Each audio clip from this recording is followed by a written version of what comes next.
The end game is a more diversified economy with better jobs, more opportunities for work for their population, and also more opportunities for revenues for their budget. Hello, this is the Weekly Tradecast, a podcast brought to you by UNCTAD, the UN's trade and development body. I'm Sarah Toms. We're exploring how major events are shaping trade and development and how that affects billions of people around the world. This week, we're talking about commodities and the challenges that developing countries face in adding value to their exports. Commodities cover everything from oranges to oil and timber to gold, and every economy needs them to run and grow. But a wealth of resources doesn't always translate into real wealth or development. Countries that rely very heavily on exporting their commodities can face fickle swings in markets. If prices drop, then revenues drop, but the costs of production stay the same. Many developing countries are especially vulnerable because they ship raw materials for others to process rather than adding value themselves. I'm joined now by Clovis Freire, Chief of the Commodity Research and Analysis section, a computer engineer and economist. He also likes to spend his time doing endurance running and marathons. Well, welcome back, Clovis. Tell me, what are the main commodities and the factors that shape prices and their supply? Commodities are these primary goods that are sold to consumers or producers almost as we find them in nature. So we can classify commodities in three big groups. The first one would be agricultural commodities like food, rice, sugar, wheat, maize. We have beverages like cocoa, tea, coffee. Vegetable oils like soybean oil or palm tree oil. And of course, raw materials that are agricultural raw materials like cotton or rubber. The second big category is minerals and metals. We have zinc, nickel, cobalt, lithium, but also precious metals like gold or silver. And the third big category is energy. So we have oil, gas, coal, but also renewable energy sources. In relation to the price, we have to understand that the supply and demand of these commodities are very static in the short term. For example, if you have a big increase in price of wheat, people will not change their consumption of bread. Their habits of consumption are very sticky. The same with the production. If you have all of a sudden a big demand for cobalt or lithium because you need for the electric vehicles, to start a new mining and processing will take years. So in the short term, you cannot have a big variation. So whenever you have a shock, either on the supply side or the demand side, or even variations in the supply side and demand side, the only thing that can compensate or vary is the price. So the price becomes very volatile because of that. So when we think about supply shocks, we can have things like floods or droughts, or even pests or disease in agriculture. And we can think about demand-side shocks. We can have something like the pandemic that changed the way that people live and then consume things, and of course, primary goods.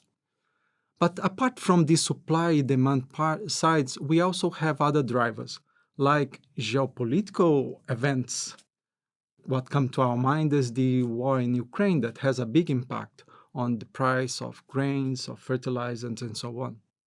We also have trade shocks or trade aspects, like if a country decides to have a ban on exports of a primary product, that would affect the market. Most of these commodities, they also are priced in US dollars. So any variation on the exchange rate of a country compared with the US dollars make a big change on the price of the product. Tell me more about the challenges and opportunities for developing countries, particularly that rely so heavily on exporting their commodities. In UNCTAD, we even have a classification of commodity-dependent developing country, that we classify them as countries that rely over 60% of the exports are primary products. Out of 195 countries that are members of UNCTAD, 95 are commodity-dependent developing countries. So you see, it's a very prevalent condition. It's not only that the country rely on export, that is like the symptom of a condition of low level of development. Out of 32 countries with the lowest Human Development Index, 29 are commodity-dependent developing countries. These countries have low productivity levels, they have unstable macroeconomic conditions, low income and revenues, and also unstable political situation because of that. So we have to consider that as a condition. And it's part of the globalization.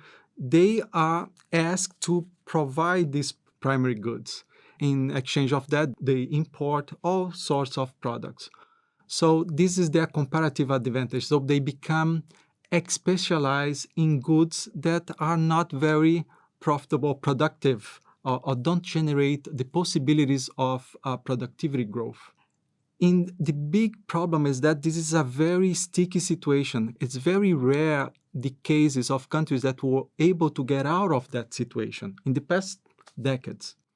So to do that, countries have to diversify. That's the only long-term solution to that, diversify their production. The problem is that they rely on one or few products that they don't set the price, that they rely quite a lot on their budget on that as well. And when the price of those commodities is high, their incentive is to do more of that. And when the price go down, they don't have any money to invest in other things. So the situation become very tricky. But the long-term solution would be the economic diversification.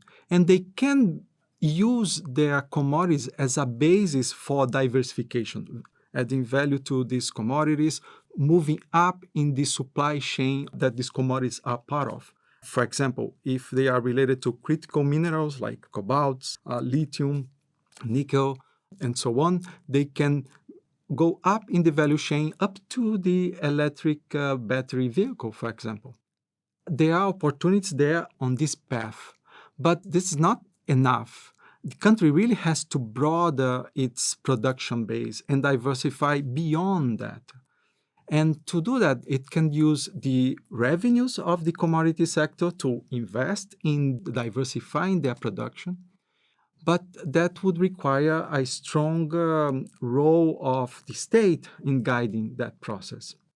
How can developing countries add value to their exports when they're struggling so much at the moment with debt? And of course, customers want to buy everything as cheaply as possible. Yeah, it's true. But we have to think that as a transformation process, a growth process.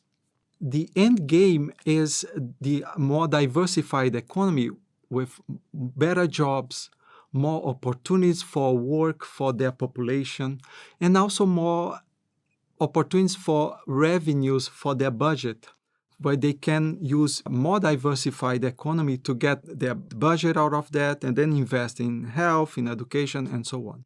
And for the countries that are consumer of the commodities, you have to think that these countries would also benefit on the long term to have stronger and more developed partners. You see, more advanced economies, developed countries, they trade the most among themselves. So the more countries are able to reach that level, more they have the opportunities to have a bigger market for their products, but also to be able to import a variety level of products, goods and services. We've all seen these huge swings in food and fuel prices lately. How much of this is actually shaped by commodity traders and speculators? You are mentioning what we call the financialization of the commodity markets. That is this a bigger role that financial actors and financial markets play in the commodity market and the price. And we saw the heyday of the financialization in the period from 2004 to the financial crisis in 2007, 2008. But in the latest change and variation in price volatility that we have seen in the previous year, they are mostly related to these shocks of the pandemic and the consequence of the pandemic, and of course of the war in Ukraine. Thank you so much for that update, Clovis. That was UNCTAD's Clovis Freire, who was this week's guest. Tune in to the Weekly Tradecast next week and every week for more insights on the most pressing issues around the world of trade and development. And there's even more on our website, unctad.org. I'm Sarah Toms in Geneva. Goodbye for now.